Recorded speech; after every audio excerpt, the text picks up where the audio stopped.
The media we consume can be very indicative of the time and culture in which it was created. Music, literature, and film have all become very powerful conduits for culture, and this such phenomenon is, in my belief, nowhere most evident than in Jack Kerouac's 1957 classic, On the Road.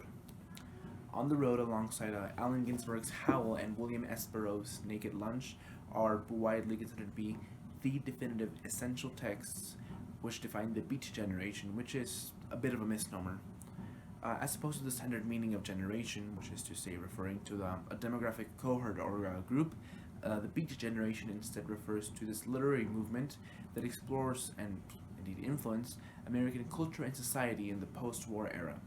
The bulk of the work that is now referred to as Beat was published during the 1950s and largely explores themes such as the rejection of standard values and materialism, the exploration of an inner spiritual quest, both domestic and foreign religions, namely Eastern religions, experimentations with psychedelics, and free love. If any of this sounds familiar, it's likely because many of these concepts from the Beat Generation would later resurface in what the hippie and counterculture movements, which you're likely more familiar with. Anyhow, this isn't a report on the Beat Generation. This is our report on the road. So let's get on with it. On the Road, it should be noted, is a novel written in the roman à clef style, which is to say, this can be described more accurately as a sort of memoir in which the names of true people have been replaced with those of fictitious people. For example, the narrator, Sal Paradise, is in reality the author, Jack Kerouac, while the curious figure of Dean Moriarty, which we will delve into later, is in reality another beat auteur, Neal Cassady.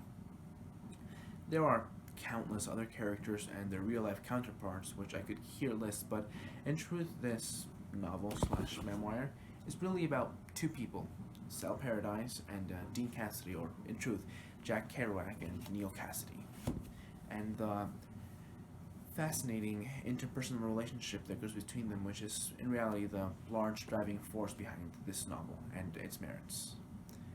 This novel, should be noted, of course, being a defining text of the Beat Generation, is laden with a variety of the topics which define the generation, but this really goes without saying. The novel itself is split into 5 sections, which are really more or less 5 different episodes of Sal Paradise's life, where Dean Moriarty makes an appearance and has very much an impact on Sal Paradise's life that we see. 3 of these episodes are in fact road trips that Dean and Sal make across the country. The other 2 are in Mexico City, where Sal Paradise lives for a section, but it's neither here nor there. I'm not going to delve too deeply into the narrative elements, as I do suggest that everyone seek out this novel. I'll get into this later, but I do sing this novel's praises very much highly. Another thing I should mention, another aspect of On the Road that I'll mention is the music, which I understand is a little bit odd to hear from a book review, but this book is very, very, very, very much a product of its time. The author, Jack Kerouac, describes the book and its culture as somewhere between Charlie Parker's ornithology and a time that begins with Miles Davis, which are referred to bebop jazz musicians, Charlie Parker, Charlie Bird Parker, and Miles Davis.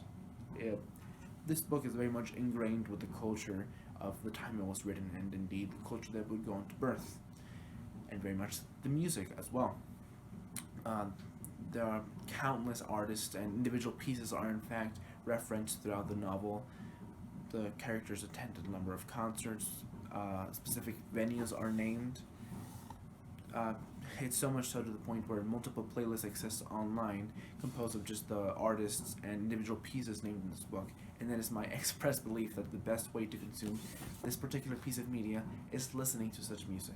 I understand, yes, that I am biased as an absolute fan of the genre of bebop jazz, but nonetheless I believe that is a way to immerse yourself further in the culture and time, and it puts you in a better place to understand both the culture in which this novel creates and the culture that it would go on to create, as it really sort of coincides with the birth of the genre of bebop from the standard classical jazz that we know now. As I look back at this novel after reading it, I grappled for a while as to on what merits I truly appreciate this novel. It is doubtless a very competent novel, very well written, very enthralling, I think, and the central relationship between Sal Paradise and Dean Moriarty is more than enough to drive it forward.